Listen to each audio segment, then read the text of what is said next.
Bruce Taylor, who is the winner of the standard class on day 3 here at WGC Narromine.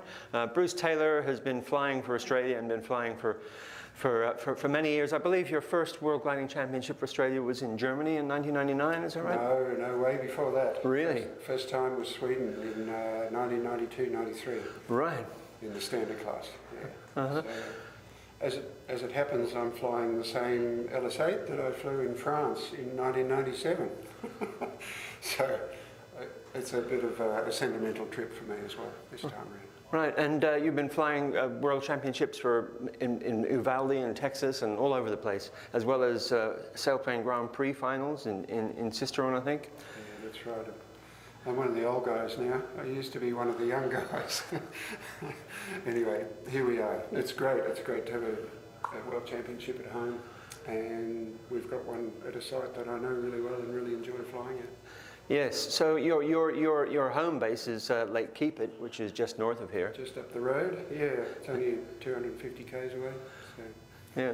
And so, what do you think of the conditions this week? Well, they've been a little bit unusual so far. Today is going to be a big day, but we've had a couple of days of slightly tricky blue weather the last 2 days, which have been interesting. 2 days ago, we got absolutely murdered by the pack starting well behind us because we started quite early. We're kind of early starters. We don't play the game as well as the Europeans, but yesterday we started early and it really paid off. The day quit while they were still out there and it hurt a lot of them. Yes, in fact, I think you were one of the first gliders, if not the first glider, back on the airfield, in fact. We did, yeah. We started, there was one of the American pilots started quite early yesterday, but the other 5 of us started not too far behind, and it worked really well together. We had quite a nice group rolling along, you know, really, we were having a bit of a laugh. There's 2 very, very good pilots who were in the group who were flying very low risk and very wary about leading out, particularly when the day got very soft at the end. They really sat back and waited. And it was really my partner Greg Beecroft and I who were doing all the leading out at that stage of the day.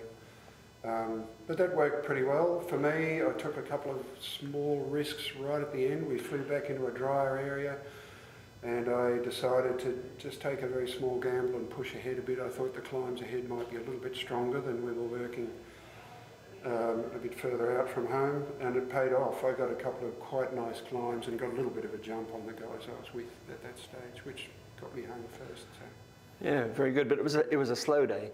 I think it was 106 kilometres. Yeah, the rest, even the best part of the day was not particularly good. We were quite often only getting sort of 5,000 feet above the ground, and we were working, 6 knots was good. A lot of the time it was 4 or 5, so it was not fast. Fortunately, not too much wind, but yeah, and then with about 150 kilometres to go, we had a very soft patch, and we flew down under 2,000 feet AGL a couple of times there. There was just, the thermals were so far apart, it was very challenging, and they were so weak when we found them. We just had to work our way carefully through that, and then closer to home it got a little bit better again. Yeah. Yeah, but a lot of the guys that started well back really got caught at that stage. Yes, there were quite a lot of gliders landing out in all classes yesterday, particularly club class, but in every class there were landouts. Yeah. I was just saying to one of the other pilots, it was interesting as we were flying along, heading into that slightly damper area. We had one climb which was quite good, maybe 6 knots, and then as we set off on the cruise, suddenly the air just started to go quite still and smooth, and the sync disappeared. And in my cockpit there was a, oh, let's be careful.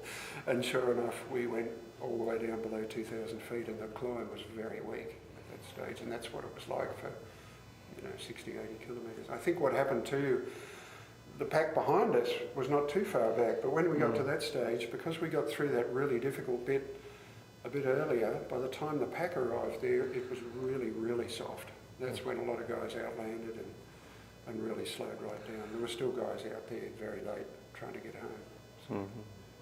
So some days it pays to start at the back, some days it pays not to play that game quite so hard. Mhm. So do you think you feel you've got a good home turf advantage, especially on these blue days?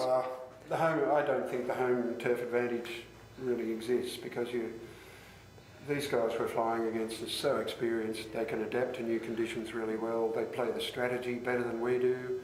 Yeah, we know the local weather, and we know a few places that are good to avoid or good to go to. But they're smart, these guys, and they do so much flying at such a high level. The thing we miss out on in Australia is that pressure of high-level competition. And a lot of the people we're flying against, they fly at the European Championships, which is almost a World Championships. All their nationals, they have 80, 90, 100 gliders in them. They're very, very strong competition all the time. Whereas in Australia, you know, we have just a small group of the top pilots that are flying against each other, but we don't have the big depth that they're practicing in all the time. So. Well, good. And you and Greg are doing very well so far after a few days. We're enjoying it. We don't have a lot of time together, so we're still learning how we both operate it. But Greg's, particularly in the blue, is very strong. He flies in Western Australia, and they have a lot of blue weather, and you can see when it's blue and tricky, he really knows how it's all working. Yeah. It's good. Often when the weather's a bit faster, he kind of leans on me to do a bit of the leading, and when it's slow and blue, I tend to lean on him a bit because he's so good at that weather. Yeah, great. Good. Well, it's very close at the top of all the classes after just a few days racing. And in standard class, there's just a few points dividing everybody, and Bruce Taylor and Greg Beecroft from Australia are right up there with the pack. So we have another great day today. And so a big day today. A big day today. Big day, but a fairly short window, but it'll be high, very high and fast while it's going. Yeah. Do you have any particular tactics for the day? No, I'm always conservative. I always tend to start early. You know, today looks a little bit like it may stop early. We may get quite a bit of spread out, and if the day's good, I like to be out on track and motoring.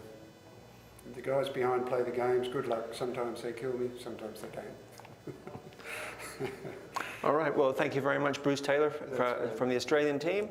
And we hope to see you back here during the competition. That'd be great. Thanks, Sean. All right. Thank you.